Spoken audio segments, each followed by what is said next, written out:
अकोला जिल्ह्यातल्या बोरगाव मंजूमध्ये युवकानं प्रेयसीवर चाकूनं वार करत तिला गंभीर जखमी केलंय।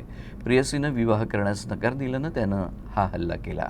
बोरगाव मंजूतील नवीन बायपास जवळील सोनाळा मार्गावर या प्रेमी युगुलात वाद झाला। दोघांमध्ये प्रेम होतं, मात्र विवाहासाठी जात अडथळा ठरत असल्यानं तरुणीनं लग्नास नकार दिला होता। याच गोष्टीचा राग मनात ठेवून संतोष हिवरे यानं तिला कारनं बोरगाव मंजू शिवारात आणलं आणि तिच्यावर चाकूनं सपासप वार केले।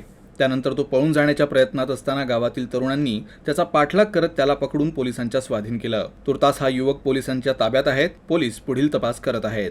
मुलगा मुलगी फिरायला आले, त्यांचं प्रेम प्रकरण होतं। बोरगाव पोलीस स्टेशन हद्दीमध्ये सोनाळा रोड आहे, त्या तिकडे गॅस गोडाऊन जवळ तिकडे ते त्यांच्या गाडीनं फिरायला आले। त्यांच्यामध्ये भांडणं झाले। मग त्या मुलीनं सांगितलं, त्या मुलानं सांगितलं की तू माझ्यासोबत लग्न कर।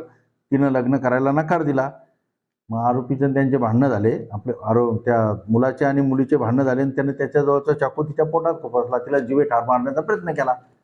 आरोपीला अटक केली? आरोपीला अटक करण्यात आली आहे। तिच्यावर अकोला येथील खाजगी रुग्णालयात उपचार सुरू आहेत।